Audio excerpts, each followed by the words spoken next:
Now, I was given instructions by Linda Slane that her and John streamed this class. You probably can hear me loud right now. But the problem that they have is they don't get to hear all the good comments that are made. I try to replay them, say them, but it doesn't always work that way. Is this awful loud? No, it is for me. Yeah.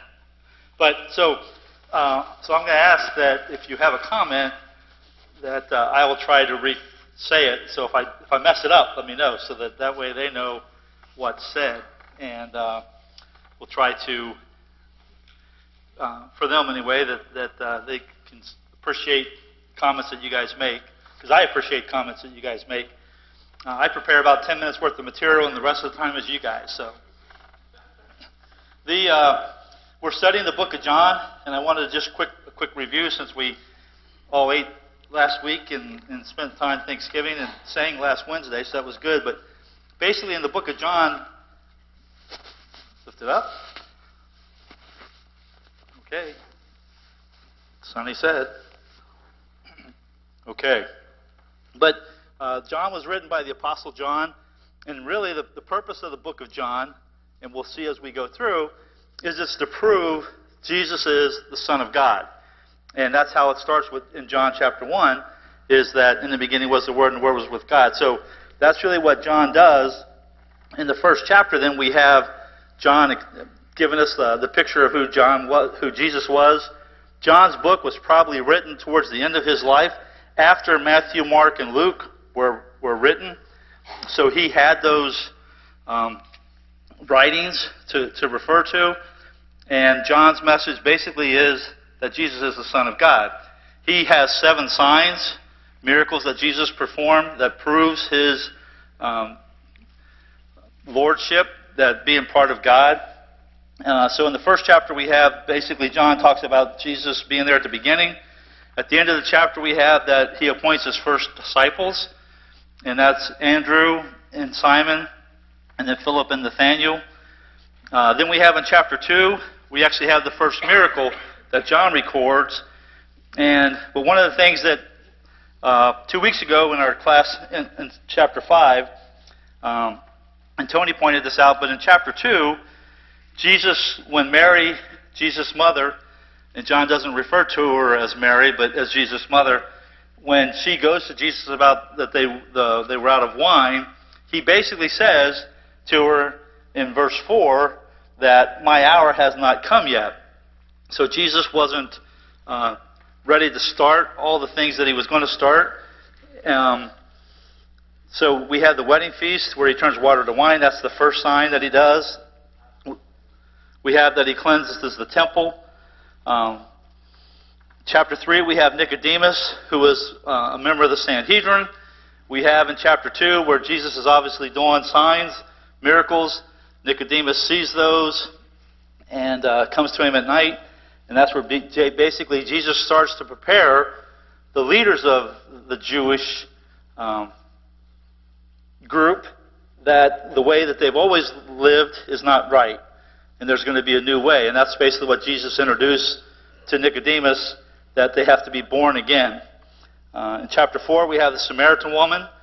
Well, miraculously, as Mark Taylor, he didn't heal the sick or do whatever, but basically, miraculously, he knew the Samaritan woman, all the things about her.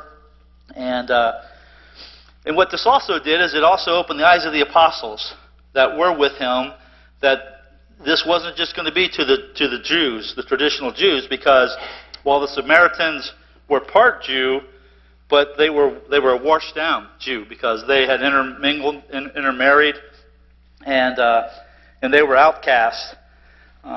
He healed the nobleman's son towards the end of the chapter, which was the second sign. Then we have in the 5th chapter where he's now ready for his hour to begin.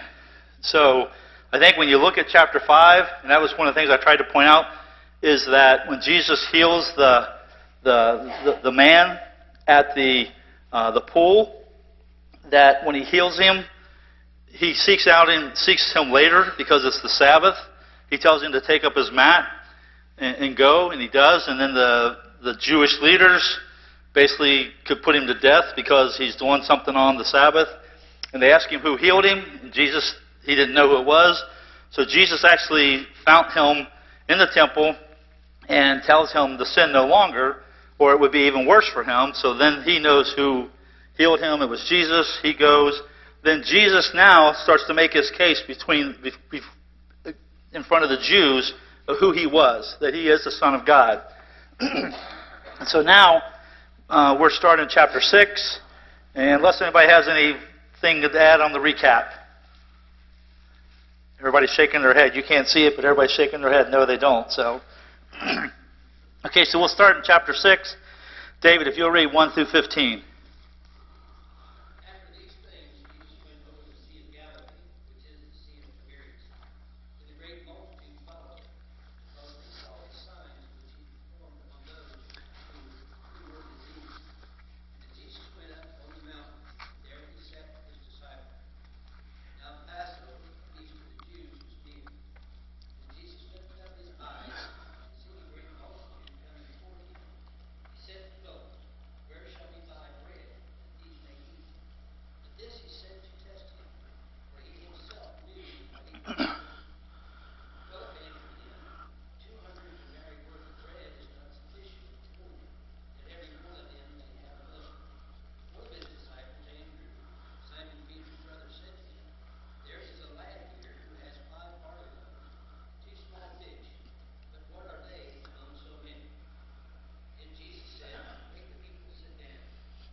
Okay, we'll stop there, David. Sorry. So what we have here in John, now, when we look at the harmony of the Gospels, where Matthew, Mark, and Luke, and John, what they wrote, this is the only miracle that basically they all four, that John includes. Usually he doesn't include any that the other apostles have written about. But also when we look at his, there's more added that the other ones don't add. So what we know about this time, number one, it was a Passover. In John, the second chapter, verse 13, he was going to Jerusalem for a Passover. So how often is a Passover? Yearly. So every year. So basically, starting in John chapter 1 till now John chapter 6, it's at least a second year of his ministry because it's now Passover time again. Now chapter 5, there was a feast, but it wasn't the Passover. It might have been the tabernacle or some other. But so while we only have 5 chapters to this point, it's probably a span of at least a year because we're in our second Passover in Jesus' ministry. So what you also have with the Passover, what do Jews do at the time of the Passover from abroad, from all around? They go to Jerusalem for the Passover. So the fact that Jesus is where he is probably in an area where there would have been a lot of people traveling to get to Jerusalem, and when they hear what's going on, the crowd grows. What else is happening at this time, according to Matthew and Mark and Luke? John the Baptist is beheaded. Now John, the Apostle John, doesn't tell us that, but we find that in the first 3 Gospels. So there's a chance that Jesus was ready to get away for a bit. John the Baptist is killed, he's beheaded. This is the second year of Jesus' ministry. Did Jesus work 5 days a week, 40 hours? You think he punched the clock? I mean, that's what we do, right? We work 40-plus hours and, boy, we're beat. No. Jesus probably worked every day from the wedding feast until he was crucified. There probably wasn't a day off. And we know in chapter 4 with the Samaritan woman, he was weary.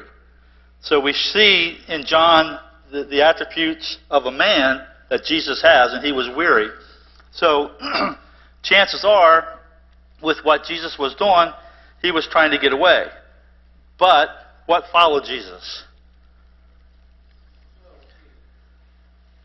Multitudes, crowds, because Jesus healed. Jesus healed the sick. He basically probably wherever Jesus was, if there was somebody that needed to be healed, he probably healed them.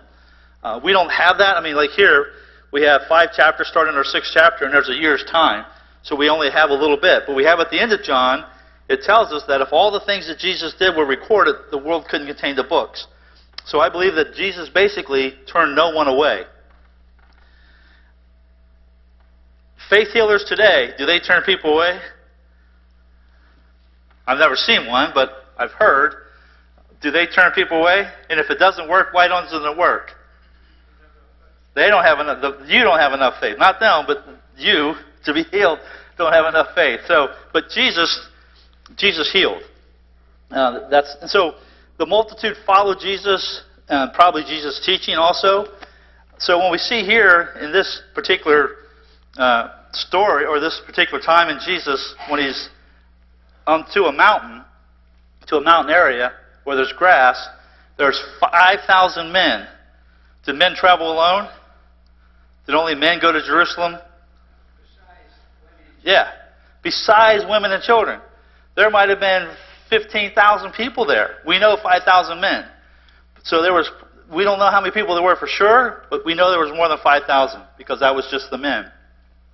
And Jesus probably is in a position on the mountain where he could talk and teach these folks. Now, John doesn't tell us anything other than that he sees them. But when we look at Matthew, Mark, and I'm not sure if Luke, but Matthew and Mark, they basically talk about how Jesus was teaching and healing at this time. And that it's actually towards the evening when he says, the apostles say, you need to send these folks home. That's in Matthew and Mark that we have that. John doesn't tell us that. John just basically says that Jesus looks up, his eyes, and seeing a great multitude coming towards him, and he says to Philip, why do you think he chose Philip to ask about this? Pardon me? To feed them? Yeah. Philip was probably the closest. He was from Bethesda, which is probably 15 miles from there. So kind of his question, even though there wasn't, he knew the answer, is it was too far to go to get food. But number one, Philip talked about how much it would cost. And when we look at what he said, it was probably, one of the things that I read, probably 200 days worth of labor would have been the wages just to try to feed them if you could find that. So Jesus knew that that wasn't possible, but he wanted to make sure the apostles knew that when he asked them that. Now what I find is interesting, who actually of all this group, thousands of people, who had food? A child, a kid. And what did he have? Lunch. He had his own lunch, probably. Now whether it was a good mom that packed it for him or he did it on his own, we don't know, but it was a kid. So of all these people that were there, it was a kid who actually had a lunch. And basically that's what it was. He has 5 loaves and 2 fishes. So what's Jesus instruct the apostles to do? Have them sit. Have them sit. They sit, and that's where they numbered that there's 5,000 men. And so then they feed them. And what's interesting, what's it say in verse 12? They were filled. Now, I don't know who ate. Yeah, it was a buffet. I don't know who had dinner the night before they came to church, but if you were full or whether you just snacked, but it says they were filled. So we had 5,000 men plus the others that they ate of 5 loaves and 2 fishes, and they were filled. They ate basically all they could eat, probably, when it says that they were filled. And then Jesus had them gather the fragments. And what did he have? After everyone was eaten, what did they have? 12 baskets, yeah. So imagine having Thanksgiving dinner last Thursday, and you start off with, as Mark's sermon last Sunday night when he advertised his turkey farm.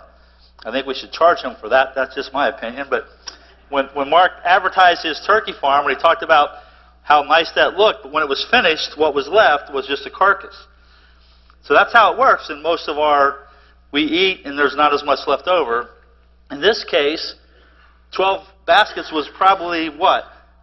More than they started with? Yeah. Oh yeah, so it was a lot more than they started with. So here's another sign that Jesus performed for his apostles and the people. Now what happens after the people see this? They actually partake of, they partook, they all ate. What did they want? Who did they say he was? A prophet from God. They knew it had to be something, there was somebody from God. They knew it was someone from God. And but what do they want Jesus to do? Does it say it here in John? Yeah. So what they actually wanted is they wanted him to be the king. He wanted them to basically free them from the Romans. And that's and so basically Jesus, he disappears. He basically leaves the crowd. And we'll pick this up in verse 15. It says, "Therefore, when Jesus perceived that they were about to come and take him by force to make him king, he departed again to the mountain by himself alone." So Jesus knows men's hearts. He knows what they were planning. I guess that's what's strange to me. How you could take somebody and make them be your king to do something that they don't want to do. But again, it's like when Nicodemus came to Jesus at night. And even when he talked to the Samaritan woman, what were they looking for? What were the children of Israel looking for that had been basically foretold through their whole upbringing? A Messiah was coming. But they didn't truly understand what this Messiah was. They thought he was going to be an earthly leader to reestablish an earthly presence there on earth. And he did, but it wasn't what they thought, because he was going to establish a kingdom, but it was a heavenly kingdom on earth, not an earthly kingdom that ruled like the Roman Empire or anybody else like that. So they wanted to make him a king. Jesus knew that, so he basically just, same as in chapter 5, when he knew that after he had performed the miracle and healed the man, he basically disappeared into the crowd, basically. So in verse 16, "Now when evening came, his disciples went to the sea, got into the boat, and went over the sea towards Capernaum. And it was already dark, and Jesus had not come to them. And the sea arose because a great wind was blowing. So when they had rowed about 3 to 4 miles, they saw Jesus walking on the sea and drawing near the boat, and they were afraid. But he said to them, 'It is I, do not be afraid.' Then they willingly received him into the boat, and immediately the boat was at the land where they were going." Now, this is what John tells us. When we look at the other translations,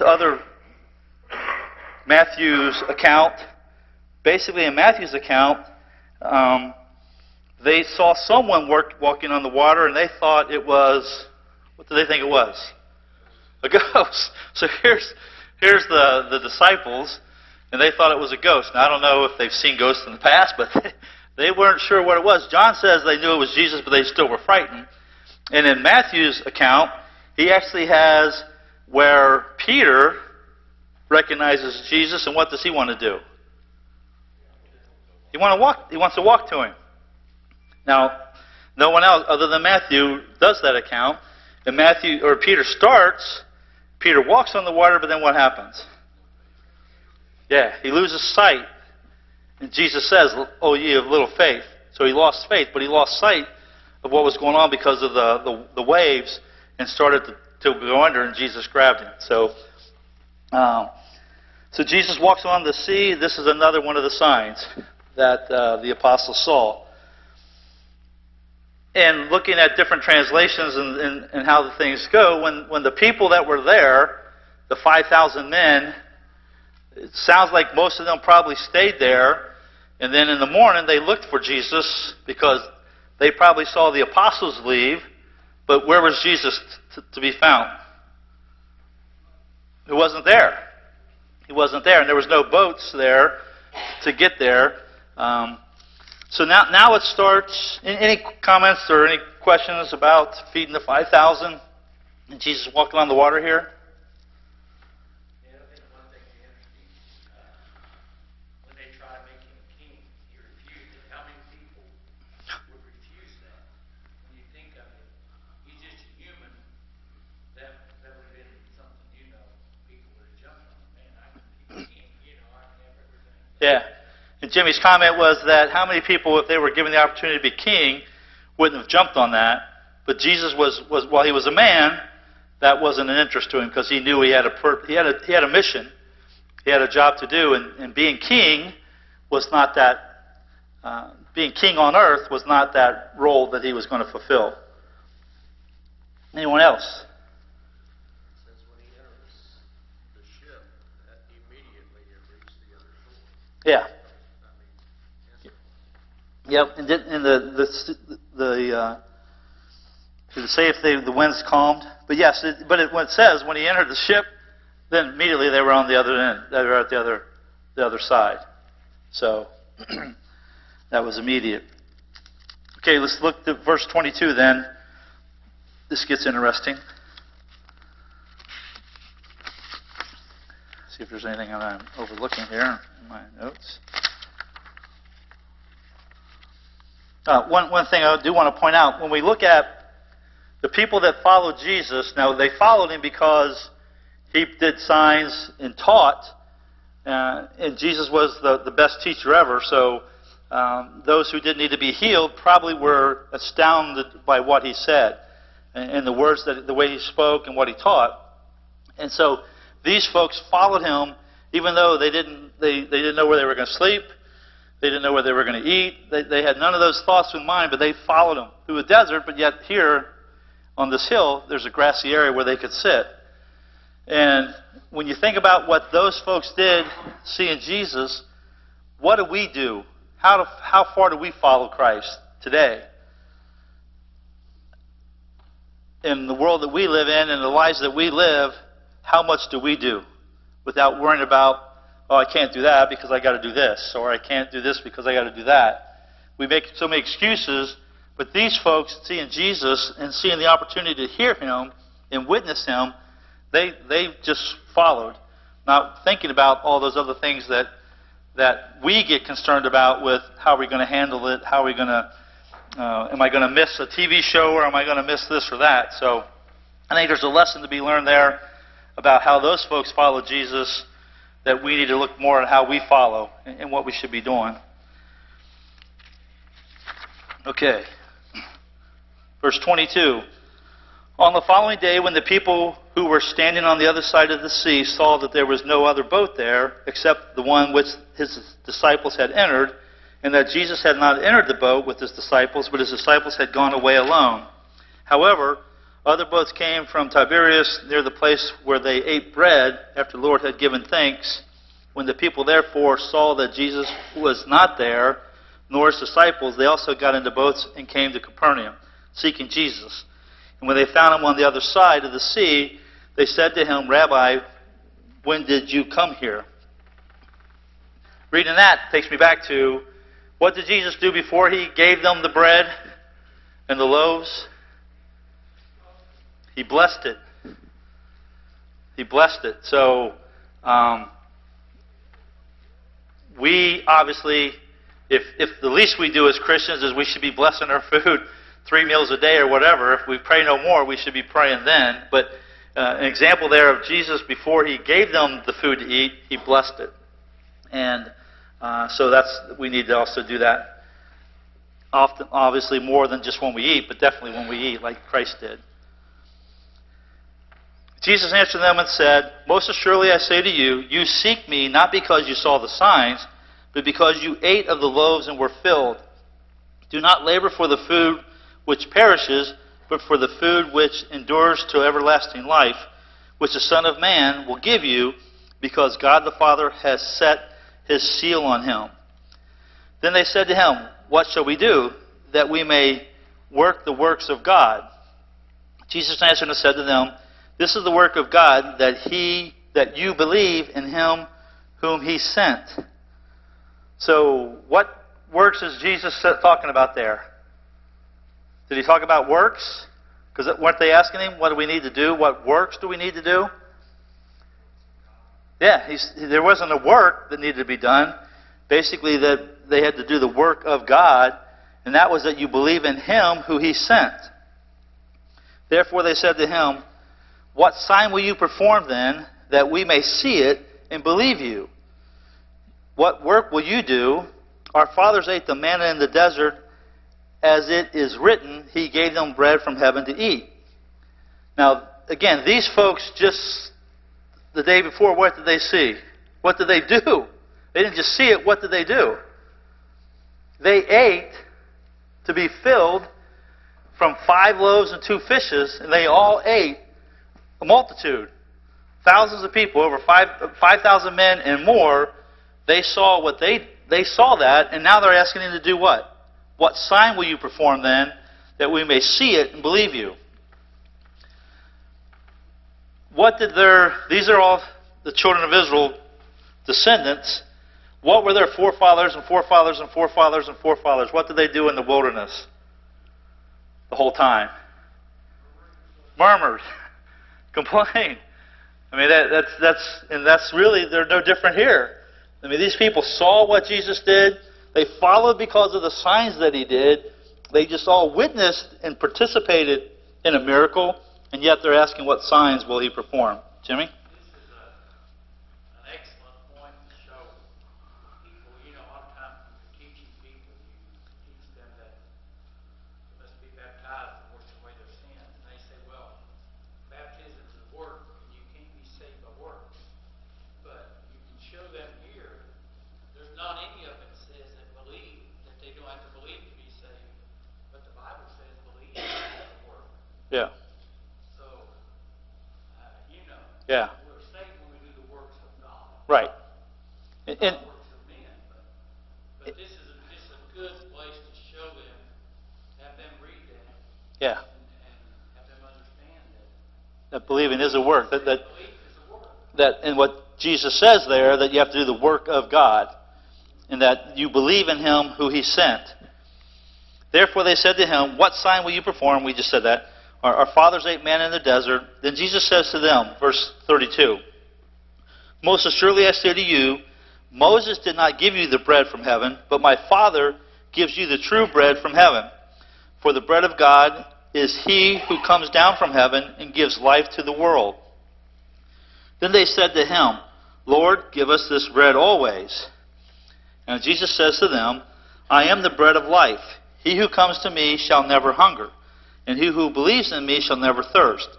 But I say to you that you have seen me, and yet do not believe. All that the Father gives me will come to me, and the one who comes to me I will by no means cast out. For I have come down from heaven, not to do my own will, but the will of him who sent me. This is the will of the Father who sent me, that of all he has given me I should lose nothing, but should raise it up at the last day.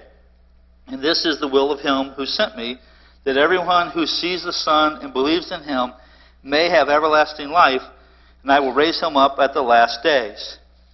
Now, just like when Jesus was in chapter 5, when he was talking to the Jewish leaders, do they really understand what Jesus is talking about here? No. And we're not going to have time, but if we continue to go through the chapter, as he gets into some more things about the flesh and the blood, it's tough because there are disciples who leave him because they don't understand the teaching and they follow him no more. But one thing that Jesus does when we look at this You'll have to read it on your own. We're not going to have enough time. But what Jesus does is he doesn't change his message for his audience. Because it's too much for them to comprehend, he doesn't change it. He still has the same message. If they choose to leave, they leave. And that's what happened. Because Jesus says to the apostles, will you also go? And then we have another confession from Peter. This is like talking to a Samaritan woman. You know, she didn't understand the concept of The thirst, the water. and these people, didn't understand the concept. But he said, "You're just here because you got fed." Right. But he said, "That's not what's important. You shouldn't be after that. It should be something that's eternal, not something that's just physical for a little while. One week, Yeah. to the next." So he took that opportunity to give her to try to explain the importance of his being there.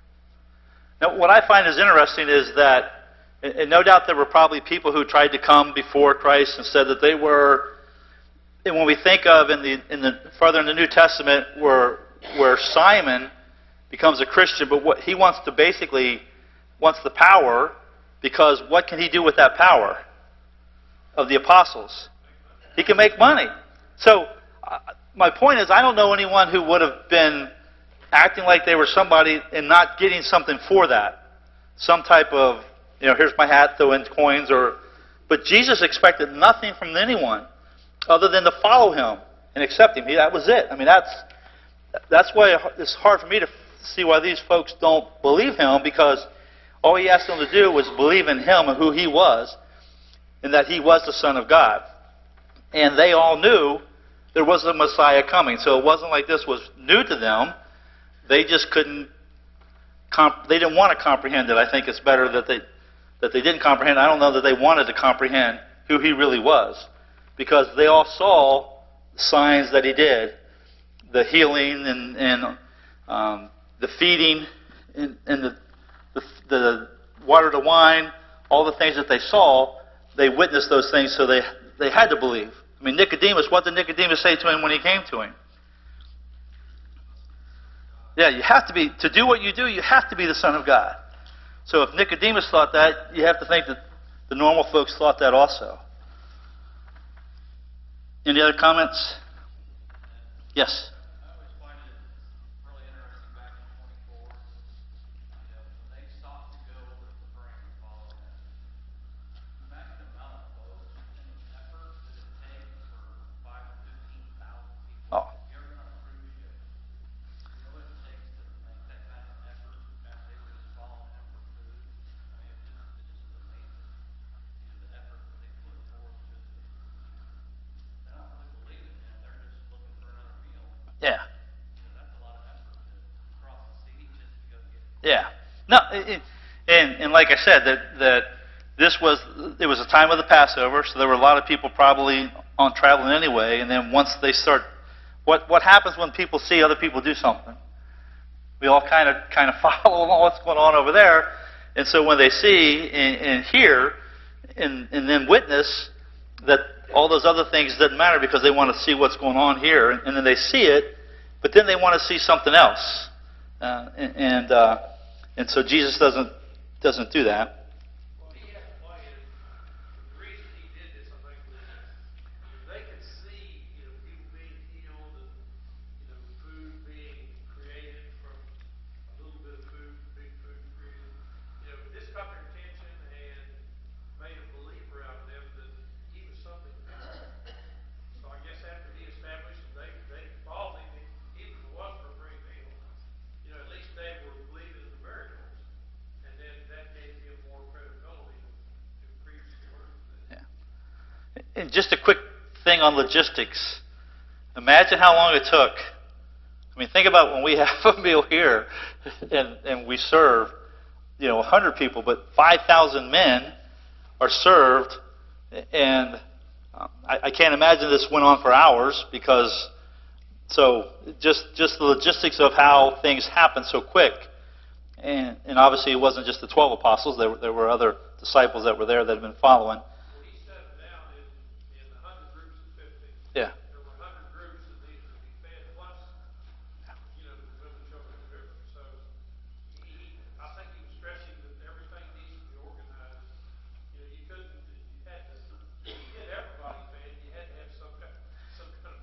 And the way it was done, everybody saw everybody do it. So it wasn't like, just you could assume that we're the only ones that ate. They saw everyone that was there, so they could see that everyone participated, everyone ate, and then they saw that the pickup.